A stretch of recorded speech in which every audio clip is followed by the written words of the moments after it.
Photos edit ചെയ്യാനായിട്ട് ഉപയോഗിക്കുന്ന ഒരു ആപ്ലിക്കേഷനാണ് ഇന്ന് പരിചയപ്പെടാൻ പോകുന്നത്. സ്നാപ്സീഡ്. ഗൂഗിൾ പ്ലേ സ്റ്റോറിലുണ്ട് സ്നാപ്സീഡ്. ഓപ്പൺ ആക്കുമ്പഴ് ഇങ്ങനെ ഒരു ഇന്റർഫേസാ വരുന്നത്. ഈ ഒരു പ്ലസ് ബട്ടണിൽ ക്ലിക്ക് ചെയ്യുമ്പോൾ നമ്മുടെ ഗാലറി ഓപ്പൺ ആകും. എഡിറ്റ് ചെയ്യേണ്ട ഫോട്ടോ സെലക്ട് ചെയ്യാം.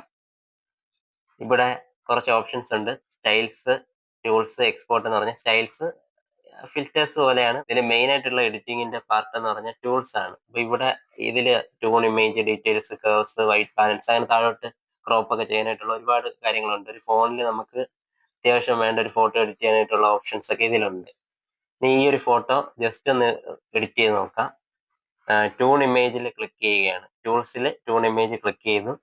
ഇത് കളർ ഗ്രേഡ് ചെയ്യാം. അന്ന് ഞാൻ പറഞ്ഞിട്ടില്ലേ ബ്രൈറ്റ്നസും കോൺട്രാസ്റ്റും ഒക്കെ വീഡിയോ എഡിറ്റിംഗിന്റെ ഒരു കളർ ഗ്രേഡിങ്ങിനെ പറഞ്ഞു. അതുപോലെ തന്നെ ജസ്റ്റ് ഫോട്ടോ എഡിറ്റ് ചെയ്യുമ്പോഴും കളർ ഗ്രേഡ് ചെയ്യാം. ഇപ്പൊ ഈ ജസ്റ്റ് ബ്രൈറ്റ്നസ് ഒന്ന് കുറയ്ക്കാം, കോൺട്രാസ്റ്റ് കൂട്ടാം, അതുപോലെ സാച്ചുറേഷൻ കുറച്ച് കൂട്ടാം. ഇത് എഡിറ്റ് ചെയ്യേണ്ട കാര്യങ്ങളെല്ലാം ചെയ്തതിന് ശേഷം എക്സ്പോർട്ട് കൊടുക്കുക, സേവ് കൊടുക്കുക, ഗാലറിയിലാവും. ഇത് ഞാൻ ജസ്റ്റ് ഒന്ന് എക്സാമ്പിളിന് വേണ്ടിയിട്ട് ഒന്ന് കാണിച്ചതാണ്. കളർ ഡിഫറൻസ് കാണുന്നില്ലേ? ഇതുപോലെ കുറെ കാര്യങ്ങൾ ഇതിനകത്ത് എഡിറ്റ് ചെയ്യാൻ പറ്റും. അപ്പൊ ഈ ഒരു കളർ ഗ്രേഡിങ്ങിന്റെ കുറച്ച് വാല്യൂസ് ഞാൻ ഇതില് കൊടുക്കുന്നുണ്ട്. ആവശ്യമുള്ളവർക്ക് എടുക്കാവുന്നതാണ്.